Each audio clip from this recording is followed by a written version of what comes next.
आखिर कौन थे ऐसे वे तीन योद्धा जिन्होंने स्वयं हनुमान जी को भी हरा दिया था। आपका स्वागत है देवराज मिस्ट्री में। तो चलिए करते हैं शुरुआत। हिंदू धर्म ग्रंथों के अनुसार हनुमान जी ही एक ऐसे सर्वशक्तिमान योद्धा हैं जिन्हें कोई नहीं हरा सका।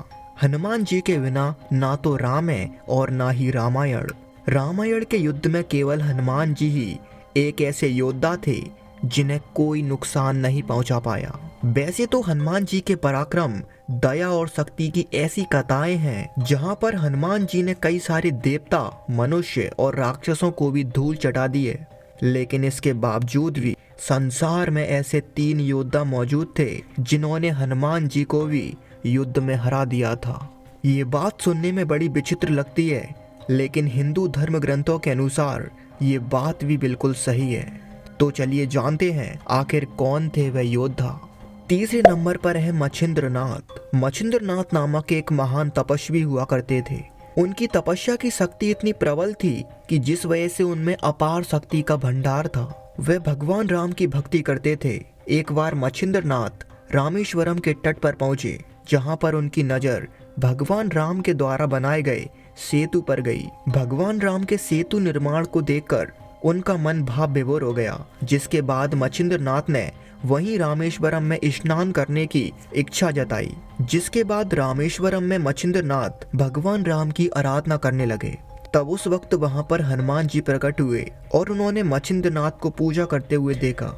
वहीं हनुमान जी इस बात को जानते थे कि मच्छिंद्रनाथ एक बहुत बड़े तपस्वी हैं, लेकिन वे फिर भी उनकी परीक्षा लेकर संतुष्ट होना चाहते थे। फिर इसके बाद हनुमान जी ने अपनी लीलाएं करना शुरू कर दी। तभी वहां पर तेज बारिश होने लगी और हनुमान जी ने एक बंदर का बेस बना लिया और पास की एक पहाड़ी पर अपने रहने के लिए पहाड़ को तोड़कर जगह बनाने लगे। हनुमान जी देखना चाहते थे कि मच्छिंद्रनाथ की तपस्या टूटती है या नहीं।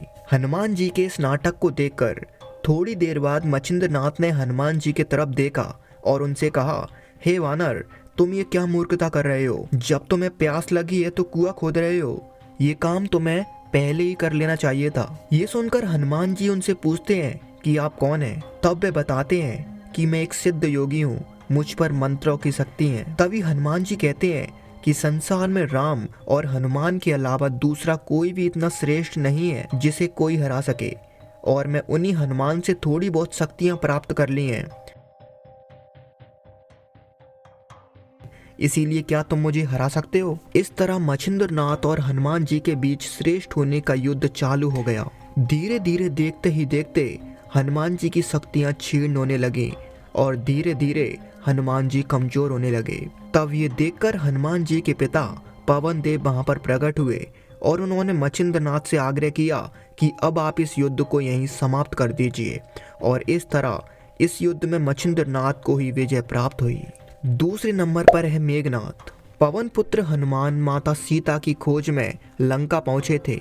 तब उन्होंने पूरी लंका में माता सीता की खोज की, लेकिन कहीं भी उन्हें माता सीता नहीं मिली। जब हनुमान जी परेशान हो गए तब विभीषण ने उन्हें माता सीता का रास्ता बताया। जिसके बाद हनुमान जी ने माता सीता से भेंट की और उन्हें भगवान श्री राम की मुद्रा को देकर भाव विभोर कर दिया। इसके बाद जब हनुमान जी को भूख लगी तो उन्होंने अशोक वाटिका में खूब सारे फलों को खाया और उस वाटिका को उजाड़ कर फेंक दिया। ये देखकर वहां के पहरेदारों ने इस बात को रावण तक पहुंचा दिया। तब रावण ने अपने पुत्र अक्षय कुमार को उस बानर को पकड़ के लाने को कहा, लेकिन वहीं दूसरी तरफ हनुमान जी ने अक्षय कुमार को मार दिया। क्रोध में आकर रावण ने अपने पुत्र मेघनाथ को हनुमान जी को पकड़ने के लिए भेजा। तब मेघनाथ ने हनुमान जी को पकड़ने के लिए ब्रह्मास्त्र चला दिया। वरदान के कारण राम भक्त हनुमान को तो ब्रह्मास्त्र छू ना सका, लेकिन ब्रह्मास्त्र का मान रखने के लिए स्वयं हनुमान जी उस ब्रह्मास्त्र के जाल में फंस गए और मेघनाथ जीत गया। नंबर 1 पर आते हैं लव और कुश। ये बात तब की है जब भगवान श्री राम ने चक्रवर्ती सम्राट बनने के लिए अश्वमेध यज्ञ किया था। भगवान राम ने अश्वमेध यज्ञ के घोड़े को तैयार किया और उस घोड़े पर ये चुनौती लिखी कि जो भी इस घोड़े को पकड़ेगा उसे राम की विशाल सेना का सामना करना होगा। ये घोड़ा चलता गया और चलते चलते इस घोड़े को लव और कुश ने पकड़ लिया। जब लव कुश ने इस घोड़े पर लिखी चुनौती को पढ़ा तो उन्होंने एक क्षत्रिय होने के नाते इस चुनौती को स्वीकार कर लिया। ये खबर जब भगवान श्री राम को हुई तो उन्होंने अपने सबसे छोटे भाई शत्रुघ्न को अपनी सेना सहित लव और कुश से युद्ध करने के लिए भेजा। तब लव और कुश ने अपने पराक्रम से शत्रुघ्न को परास्त कर दिया। इसके बाद राम ने लक्ष्मण जी को युद्ध करने के लिए भेजा, लेकिन लव और कुश की शक्तियों के सामने लक्ष्मण जी भी परास्त हो गए। वहीं इसके बाद जब भगवान राम ने सुग्रीव, भरत और हनुमान जी को युद्ध के लिए भेजा, तब सुग्रीव और भरत भी लव कुश के हाथों इस तरह परास्त हो गए जैसे वह कोई मूर्तियां हों। जब हनुमान जी ने इन दोनों बालकों का पराक्रम देखा तो वे सोचने पर मजबूर हो गए कि इतनी छोटी बात करने वाले बालक आखिर किस शक्तिशाली पिता के पुत्र हो सकते हैं। इस बात की जानकारी के लिए वीर बजरंगबली ने अपनी आंखों को बंद करके अपने मन ही मन में भगवान राम से ये विनती की कि हे प्रभु, यदि मैंने आपकी सच्चे मन से भक्ति की है तो मुझे इन बालकों के माता पिता का स्मरण हो जाए। तब हनुमान जी की आंखों के सामने भगवान राम और माता सीता दोनों प्रकट हो गए। इसके बाद हनुमान जी ये जान चुके थे कि ये महापराक्रमी बालक कोई और नहीं, स्वयं भगवान श्री राम के पुत्र हैं। उन दोनों बालकों का ये पराक्रम देखकर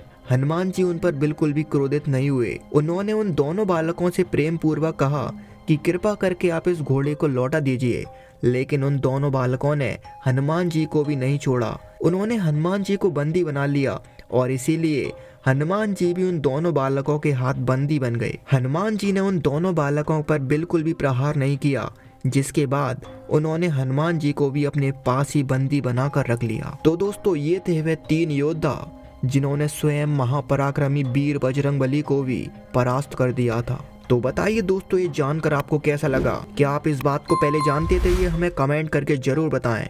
तो फिर मिलते हैं किसी नेक्स्ट वीडियो में, तब तक के लिए जय श्री राम।